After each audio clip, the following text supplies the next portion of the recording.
Yes, hello everyone. I'm Wayne Hart, letter cutter, and so today I'm going to take you through the general process of creating an inscription.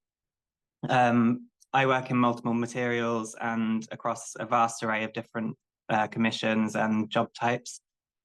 Julian briefly mentioned that there is a difference between masons and letter cutters. This is completely true. I would say we use the same tools, but the training is completely different. Our training is very much in letter design, composition, and carving. We don't so much go out and relief carving, whereas masons will do sort of a more broad range of things, but they also do sculptural pieces for cathedrals and whatnot as well. So if I can have do we have the first slide up? Yep, there we go. So going on from that, this was actually myself doing a demonstration in Rome at the British School at Rome. So this was during a 10-day visit where I went with, I can't remember how many, 14 other PhD students at the time. And it was really just exploring the different inscriptions in and around Rome. So this comes from a book by a lettering historian called Nicolette Gray. I believe this book was called Lettering on Buildings. And she was very good in recording a lot of these painted inscriptions in Pompeii. Unfortunately, now they're all fading because they haven't been looked after. But so as a letter cutter, we really do have an understanding of historical context as well as creating modern inscriptions. So these are what you would call the lettering on the left is what you would call a rustic, and similar on the right, but it's got Roman influences as well. Next slide.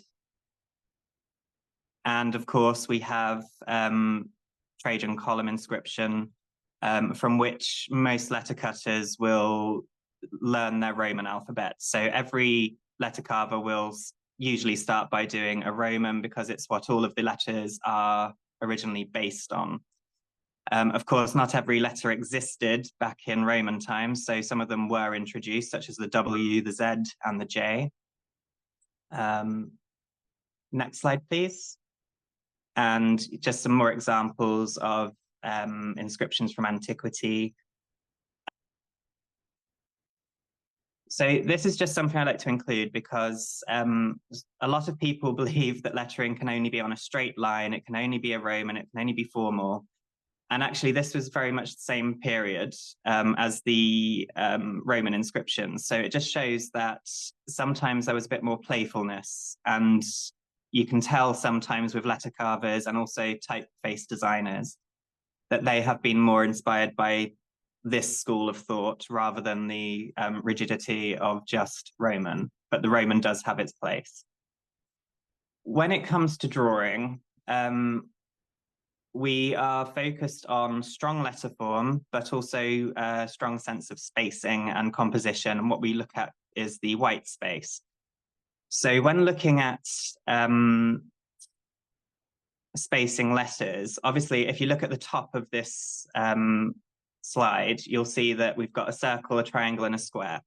This is a very good way of learning to balance shape because some letters, as you'll see on the letters further down where it's shaded, some letters have a lot of internal space. So if you were to space them by measuring them, the letters would be, you'd have big gaps, shorter gaps, and all the everything in between.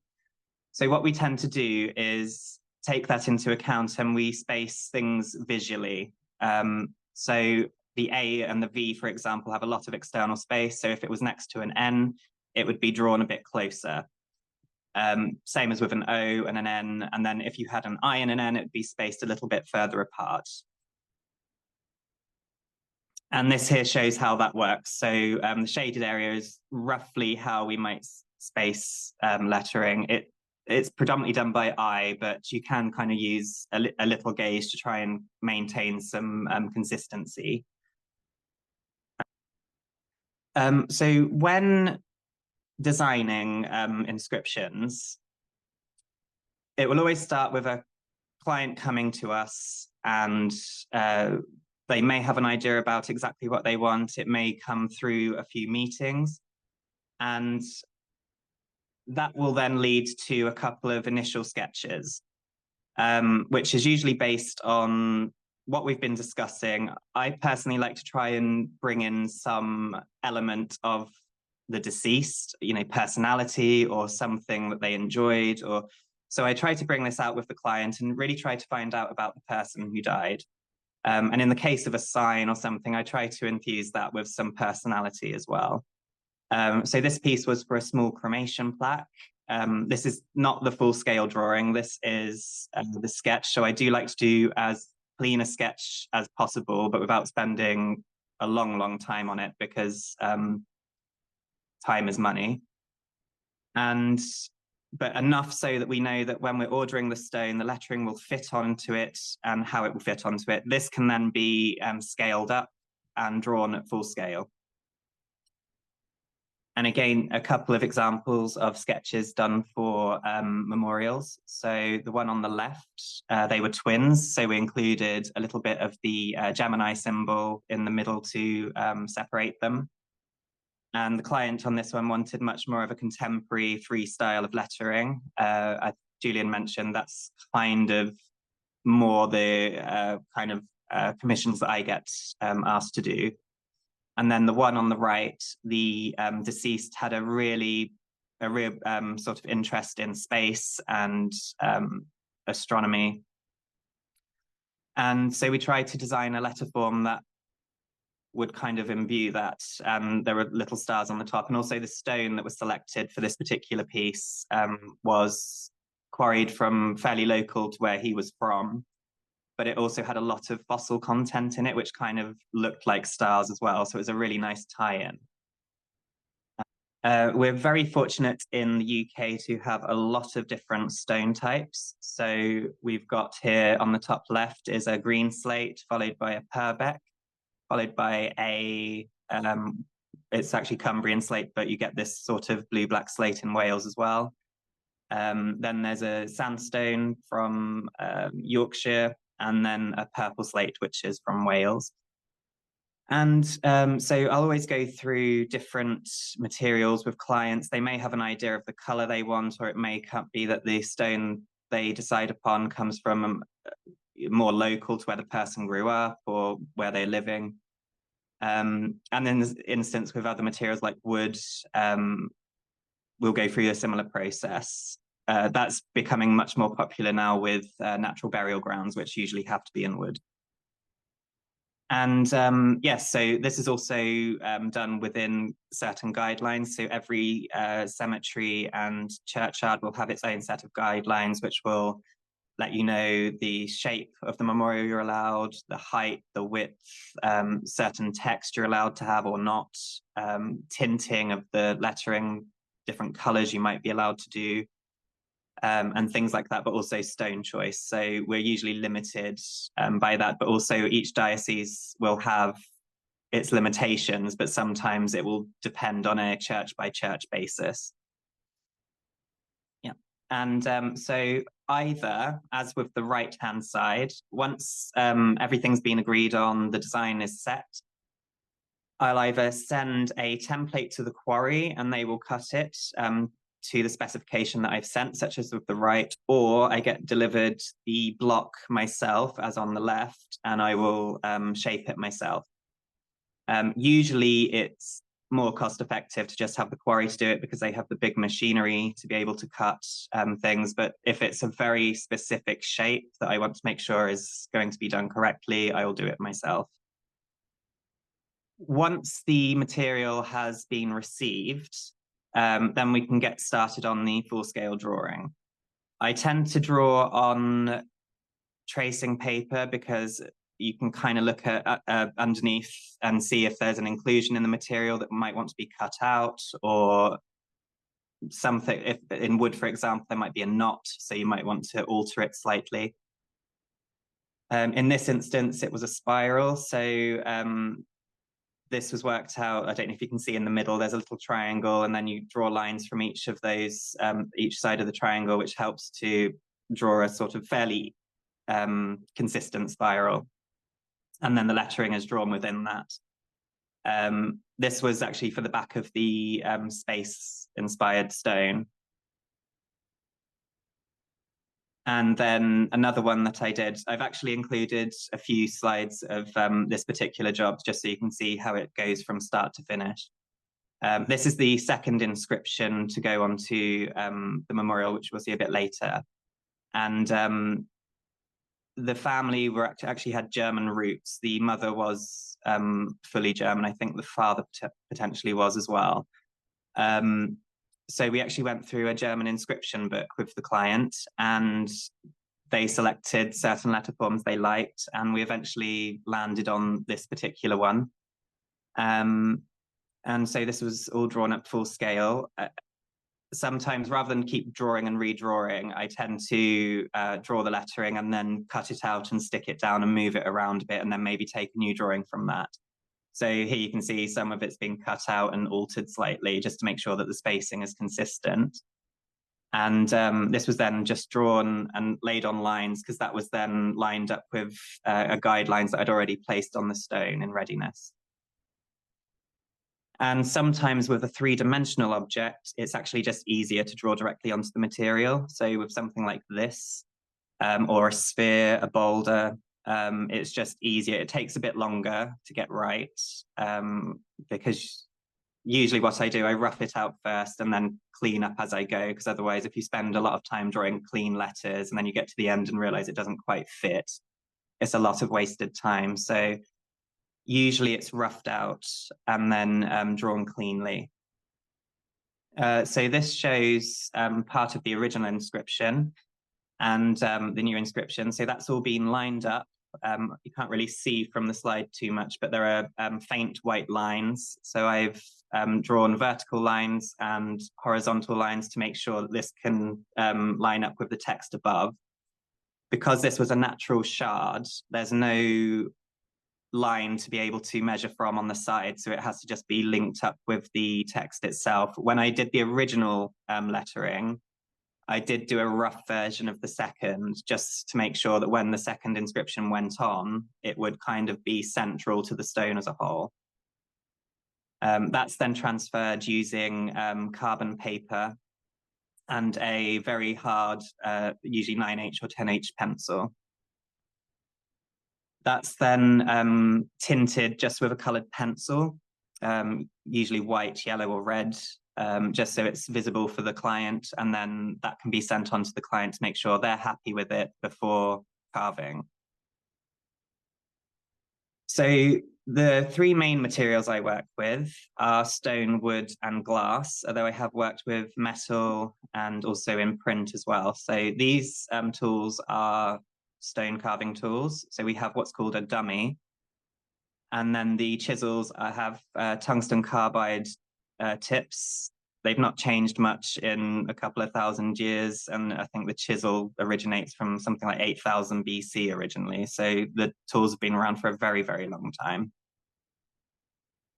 Wood carving chisels. So these are completely different. So you'll see from the demonstration, when carving in stone, it's a much more natural way of creating a letter form, because you start from the middle and you work your way outwards, creating this kind of V cut. With wood, because you've got the grain to contend with, you tend to stab the middle, the center lines in the middle, and then you carve from the outside in. So it's a completely different process, and it ends up looking the same, but the process, I guess, isn't as natural a way to make a letter form. And then the final tool is for glass engraving, which is essentially a dentist drill. We have a number of different heads. Usually for lettering, I just use a diamond tipped head. But then if there's any image, it can be a mix of diamond heads, carborundum, and multiple different materials on the heads. So I'll just take you through some pieces of work. So this was designed and created for an exhibition at Chelsea Physic Garden. this is always a good one to show because the difficulties with actually drawing something like this, where the lettering is at the top, everything is much tighter.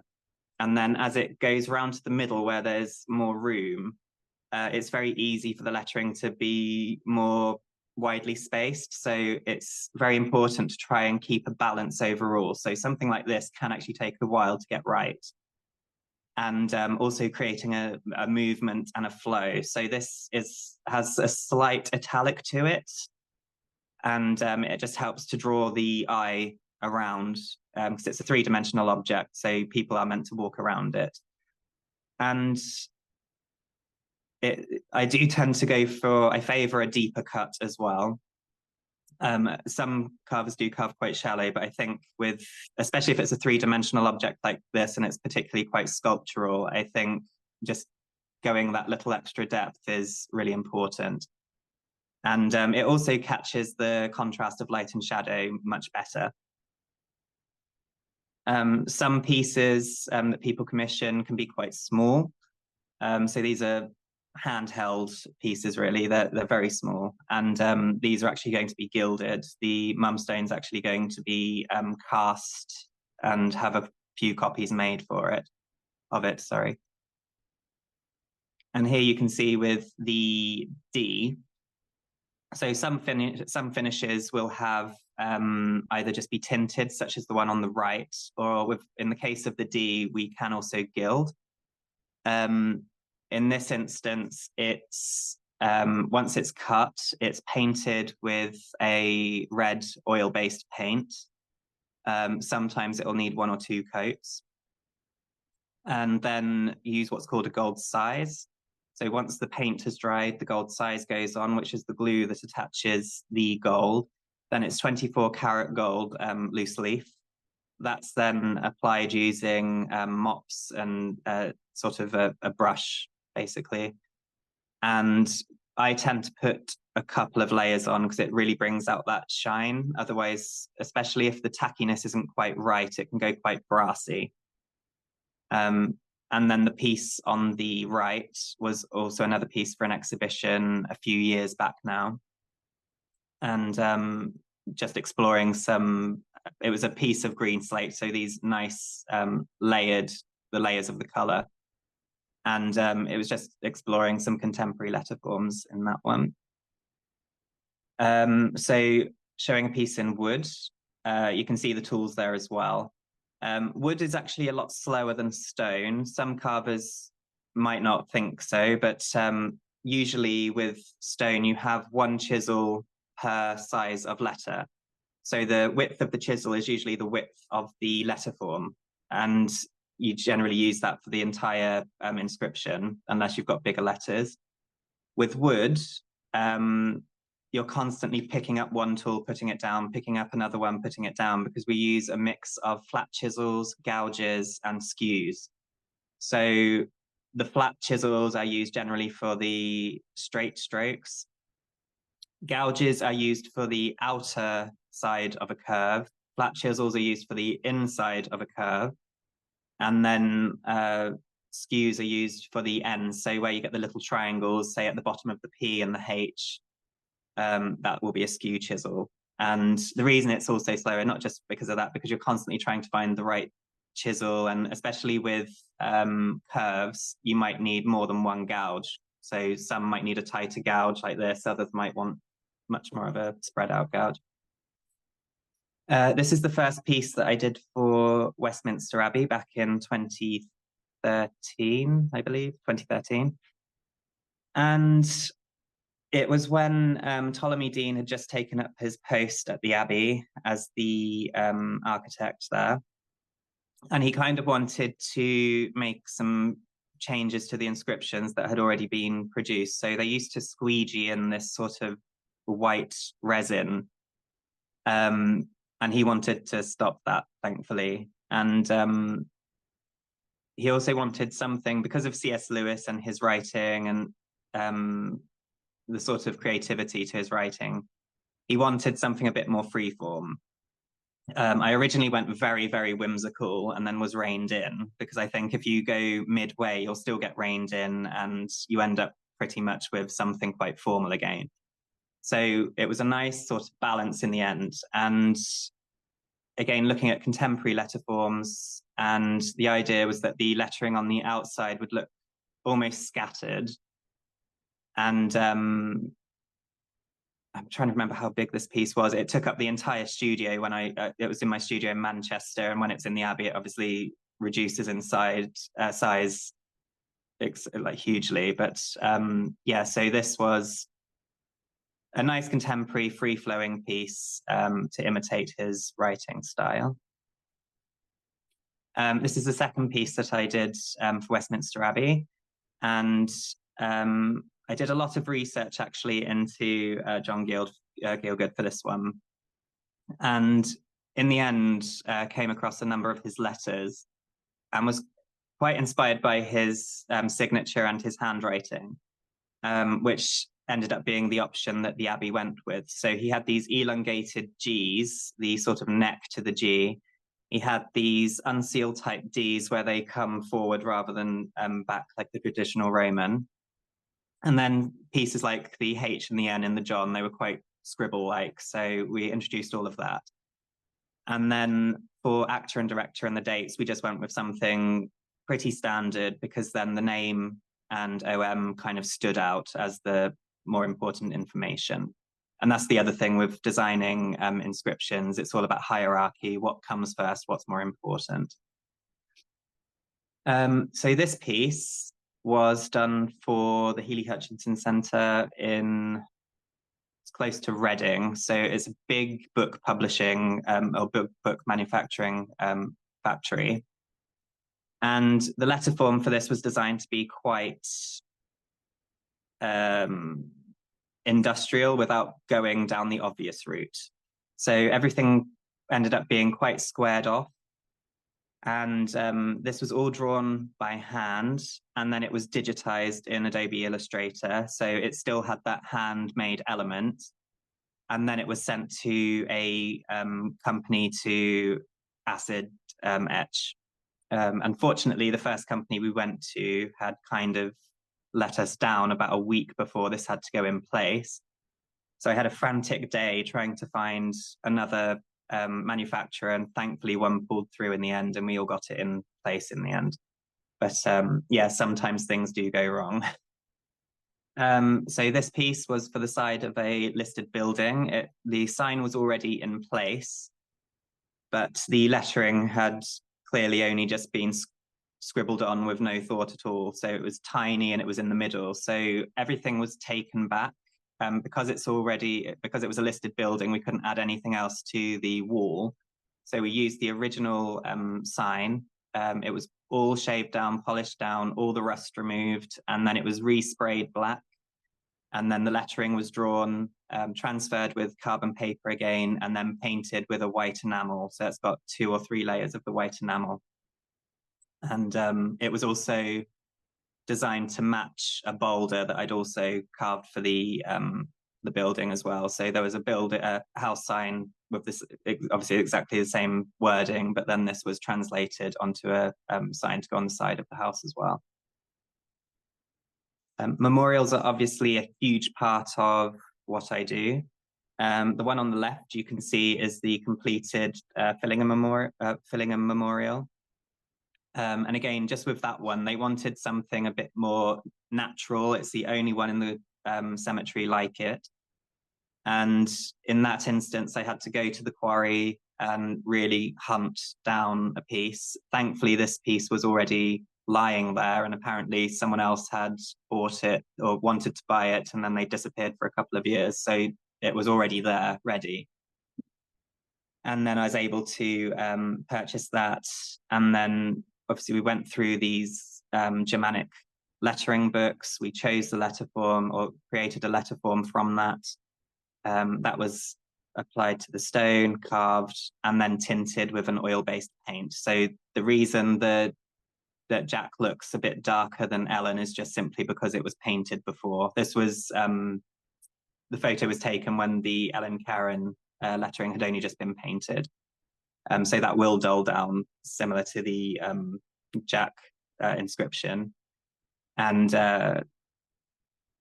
yeah, so that will all merge in with, it will weather really nicely. The piece on the right was for a man who sadly died when he was 30. He was an artist, specifically a portrait painter, and he used a lot of predominantly red backgrounds. So we knew we wanted to try and incorporate that somehow. This was in a natural burial ground, so it had to be in wood. And the family originally wanted to go very, very formal. And we managed to loosen it up a little bit by making it italic. And this was an interesting one because there are actually quite a lot of knots in the material. So on the bottom two lines, and catch the heart off guard and blow it open, there's actually a knot just above the E of heart. There's a knot just under the H of heart. And then there was another knot somewhere just above the guard line. So this actually dictated the spacing between those two lines and where everything else was going to be spaced. And then it was carved using the tools that I showed you before. So it took quite a long time. His nickname was also down the side, which was barley. That was also painted in red. And we went through multiple colors, multiple different types of red and green, and eventually landed on this one. And it was really successful in the end. Glass, again, is a completely different material. So you get more of it's like coloring in, basically. You sort of edge it and then you color the middle, or you engrave the middle. So this is all, you can go fairly deep with an engraver, but usually with lettering, it's nice just to give it a sort of clean engraved surface, more of a consistent surface. So once the inscription is actually made, it will then get installed. This can be fairly difficult in this day and age because we now have NAM and BRAM. It doesn't make sense for most letter carvers to get registered with them because it would make an already expensive memorial even more expensive. Masons can churn out memorials fairly quickly, whereas if we're making bespoke works of art, so it can take, a simple piece will still take a few months because you've got to order the stone, wait for the stone to arrive. It's going to be cut just for that piece. You're not importing multiple pieces of stone. And we also tend to use local stone, if I didn't mention that before. So I do prefer to use British stone where possible. The only time really that I don't is if it's an Italian marble or something like that. But I don't import stones from China and all the rest of it. So once it's ready, so something like the Fillingham Memorial, which you saw, which is the one on the left, it was a really awkward shape. And once it was in the ground, it was going to stay in the ground. It's not coming out again. So this actually needed to have a hiab arranged and taken to the cemetery and installed that way. Although it will be installed in a cemetery by a monumental mason with the either NAM or BRAM membership, I will also be there to make sure it's done right. We did have, when I was doing my apprenticeship, we had a situation where the masons hadn't actually put the memorial in straight. We had to keep telling them, no, you need to nudge it this way. Because they, you get masons and you get masons. So obviously in this instance, we'd gone for one that was a bit dodgy. And then if it's a graveyard, I will install myself because they don't tend to have the restrictions of NAM and BRAM registrations. And then plaques and things, if it's going into a wall, I'll also do that myself. And when within plaques, so with installing a memorial in the ground, I tend to do a monolith installation method by having a third of the stone in the ground. Nowadays, you get a lot of this pinning method where it sort of sits on a base and then you've got another base and then the memorial on top, and it's all sort of pinned inside and a pin into the ground. I prefer the traditional method of just sticking a third in the ground with a concrete base and then tamping it in with soil.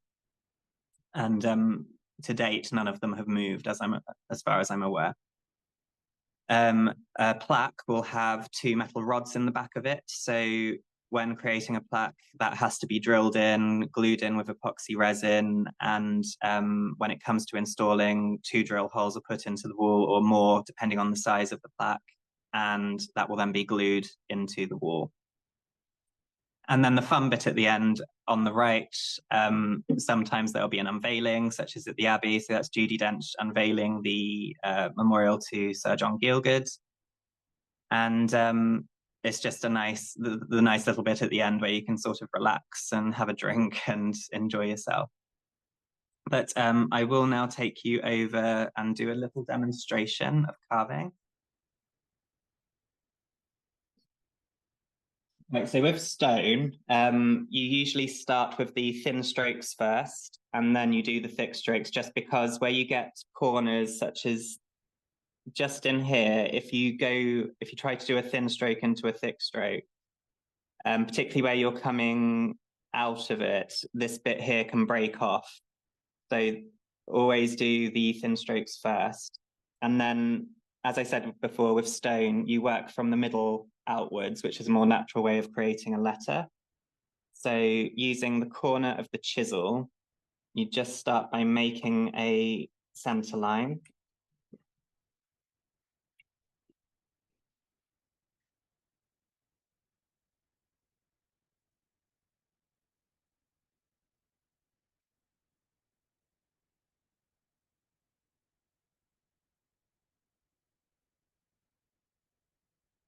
And we had the chisel in this direction. So to create the V cut, we then flip the chisel around in this direction.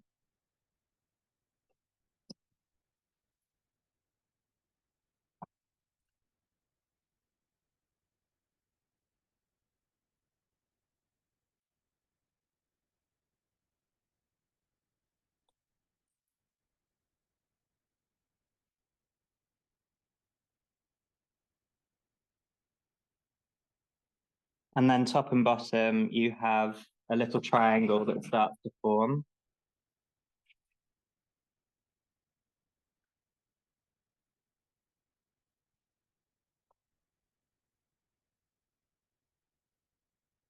So this is what's called the chasing technique. So you're going with the chisel parallel to the stroke. We do, in order to remove more material quickly, we do what's called a chopping method. So rather than doing this, we come in at an angle.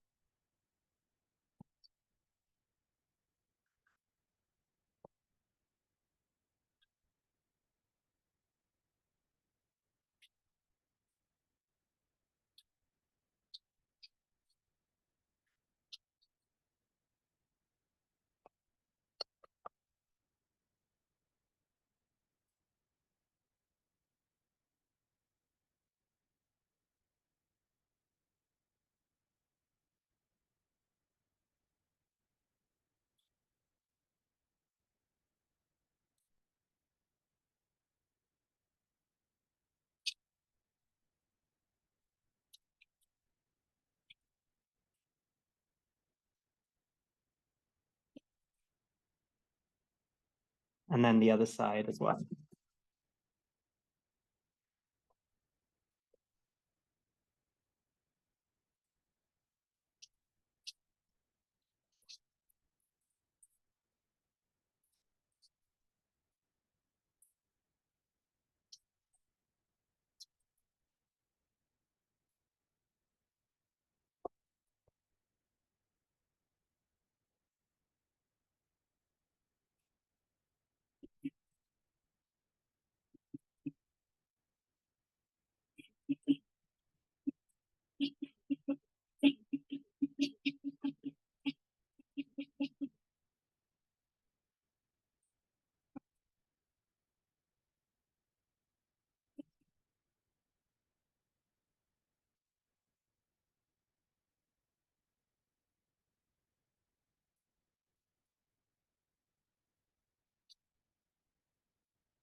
And by doing the chopping technique, you end up with some minor areas inside. I've not gone right to the edges of the carving, or to the drawing. But when you finish off, you just, rather than chopping, you go back in and do the chasing, and it will just help to remove those extra inclusions of stone.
It's not completely there, but it gives you an idea of, you get the contrast of light and shadow, and you're creating this kind of V cut, so you get that really nice depth as well.